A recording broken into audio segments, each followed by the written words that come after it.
Now this beautiful ass PC right here is the basis of my all Cooler Master themed setup. Big shouts out to Cooler Master for sending over so many parts for me to make that happen. Y'all slept on that one, so if you want to see everything that was involved, make sure you hit the link down below in the comments or click up here somewhere. But when it comes down to it, for me, the most interesting piece of this build is the GPU. And in it, we have the RX 6650 XT, this one from XFX. Let me ask something, man. If you couldn't get the whole name, why? Because up here it says Quick, the Quick 308 edition Ultra, but right here it says Kick, or what? What is that? Name and tomfoolery aside, I think that the 6650 XT is one of the best values that you can get right now, especially that when I picked this up, it was on sale for like $400. Last time I checked, you could pick this up brand new, not on sale, for under $300. It's crazy. So what we're gonna do is what I really never got to do with this PC. We're gonna play some games, we'll run some benchmarks. In the end, we're gonna try to figure out two things. Is the 6650 XT one of the kings of price to performance? And also, do you need to be looking at an AMD GPU? Now, if you really want to see all the system specs, make sure you go check out that initial build video. But today we're focusing on the RX 6650. Yeah, it's last gen, but it's still a price to performance powerhouse. We're pairing that with an i5 12400F, which is also a last generation budget banger. Now, today's benchmarks will be ran at both 1080 and 1440p. I made sure to turn off any ray tracing because AMD. Also, I didn't enable AMD's FSR because I wanted to show you the raw out of the box performance. Just know, if you wanted to get some extra frames and a little bit smoother gameplay, you could go ahead and enable that and take it up to a whole nother level. All right, let's go. Where you at? Oh, there you go. Got him. You got shot in your ass. Where you at? Ooh, you scallywag. You lint liquor. All right, y'all. Real quick, before we get into the benchmarks, I wanted to pull this up, some actual gameplay, so you can see exactly what type of experience that we're getting with the 6650 XT. I'm here in Modern Warfare 2, playing multiplayer, tier 1. You know, they changed hardcore to tier 1 for some reason.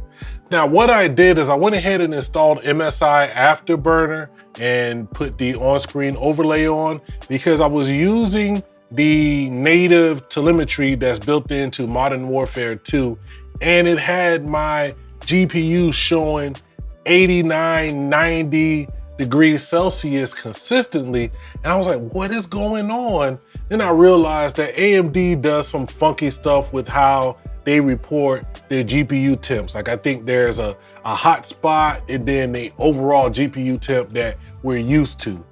We lost because I was talking to y'all, man. Y'all are bad influences. So let's go in here to the settings. Refresh rate is at 165 at 1440p. Dynamic resolution is turned off. Let me go ahead and turn AMD FSR off. Right now, our preset is a variety of custom things that I have configured for me to get a really good experience. But for all fairness and honesty, let's go ahead and set it in here to balanced. Game looks good. We're hovering in the, let's see, 135. I need to get a few kills while y'all watching, man, because I'm out here looking like a scrub. Boom, there we go, that's one, let's start it. Yeah, mammy. You too, you could get some. See, I mean, let's roll, I was talking too much shit. I was talking way too much. What were you doing? You didn't feel me? I shot you and then you just laid down. That's enough fun. Let's go ahead and kick it to the benchmarks and wrap it up.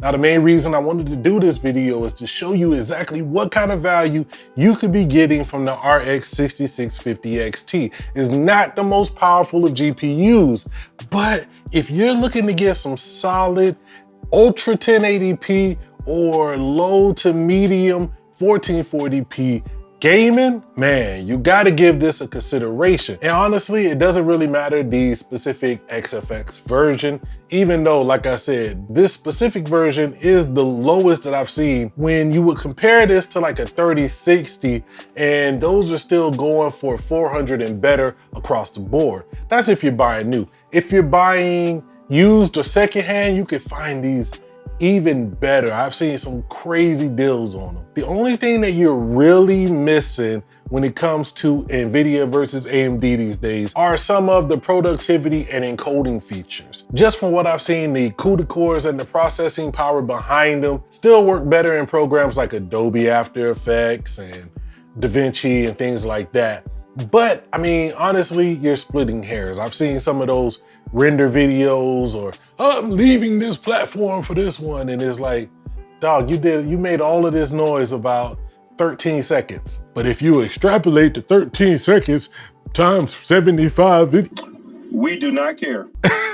Nobody cares, man. If you save like a lot of time, like 10 to 15 minutes, that makes all the sense in the world. But if it's just a couple of seconds or just a minute or two, and you can save a little bit of dough, you might need to consider that.